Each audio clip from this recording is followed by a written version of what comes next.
Penyesalan selalu berada di belakang. Menurut sebuah data statistik sebuah penelitian yang meneliti para lansia yang berada di Amerika sana, menyebutkan ada 5 penyesalan terbesar yang mereka alami pada saat mereka lanjut usia. Dan 92% penyesalan itu adalah mereka tidak bekerja keras untuk meraih semua impian-impian mereka pada saat mereka masih muda. Kadang bukan orang lain yang mengalahkan kita, tapi kadang kita sudah hancur karena sikap dari kita sendiri. Dan penghancur terbesar itu adalah keraguan. Ragu untuk memilih, ragu untuk bertindak, ragu untuk melangkah, ragu untuk menentukan. Dan akhirnya pada saat kita sudah bisa memilih, tanpa kita sadari, kita sudah berada di ujung usia kita. Dan di ujung usia itu yang ada hanyalah penyesalan. Memang benar, semua manusia akan mati. Tapi banyak sekali orang yang sudah mati sebelum mereka benar-benar mati. Dia tidak jadi manusia yang bisa dibanggakan oleh keluarganya. Dia tidak bisa menjadi ayah yang menjadi panutan anak laki-lakinya. Tidak ada yang mau menceritakan dia. Bahkan pada saat dia mati dalam keadaan sepi dan dia mati dengan rasa penyesalan. Saya bicara dengan kamu. Ya, kamu yang takut keluar dari zona nyaman, yang takut akan segala yang belum terjadi. Sebelum terlambat, bangunlah. Apa impian terbesarmu? Apa impian terliarmu? Kamu ingin menghajikan orang tua kamu, kamu ingin anakmu sekolah di tempat terbaik keliling dunia, memiliki mobil dan rumah yang terbaik, menjadi orang kaya yang dermawan, membangun tempat ibadah, memiliki panti asuhan dengan ribuan anak asuh, bebas waktu, bebas finansial. Apa impian terbesarmu? Tidak ada yang salah dengan impian. Memang tidak semua impian kita bisa terlaksana.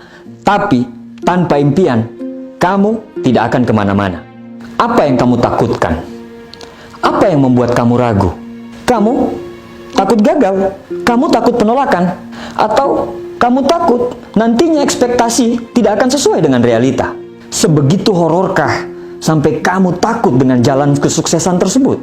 Apakah jalan itu lebih menyeramkan daripada kesuksesanmu? Apakah jalan itu sebegitu menakutkan ketimbang keluarga kita tiap hari dihina orang? Apakah kegagalan itu lebih menakutkan daripada anak Anda tidak menjadi apa-apa karena orang tuanya tidak bisa apa-apa?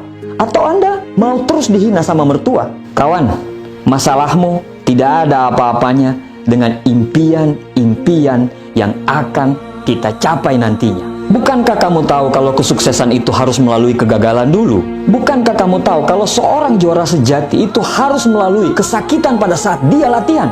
Kalau kamu tidak berjuang, terus apa yang mau dimenangkan? Saya bicara dengan kamu.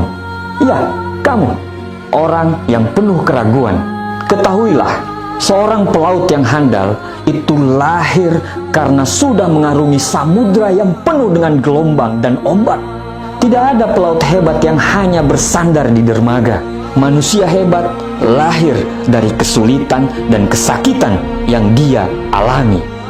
Hidup ini bukan cuma persoalan pergi pagi, pulang petang, penghasilan pas-pasan. Hidup ini bukan cuma bicara tiap pagi pergi kerja dan akhir bulan itu harus bayar utang. Statis dan membosankan.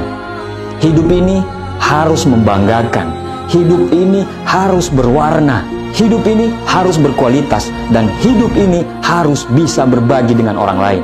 Sulit, ya, sulit. Tapi mau pilih mana? Sulit sementara karena berjuang, atau sulit selamanya karena tidak mau berusaha? Saya bicara dengan kamu. Ya, kamu. Kalahkan ketakutanmu, kalahkan keraguanmu. Tidak ada yang bisa merubah nasibmu sendiri kecuali kamu yang mau merubahnya. Hidup itu harus hebat. Jangan hidup seperti air mengalir, karena yang mengalir di air hanyalah kotoran dan ikan mati. Kawan, sejarah selalu diukir oleh generasi-generasi pemenang, bukan generasi-generasi yang penuh keraguan dan pengecut. Tidak ada kegagalan bagi orang yang tidak pernah menyerah. Buat keluargamu bangga, buat agamamu bangga, buat Indonesia bangga. Jadilah generasi pemenang. Kalau ada satu orang di dunia ini bisa melakukannya, insya Allah kita juga bisa. Jangan jadi orang biasa, jadilah orang luar biasa yang bisa dibanggakan oleh semua. Semoga Allah merahmati perjuangan kita semuanya. Terima kasih.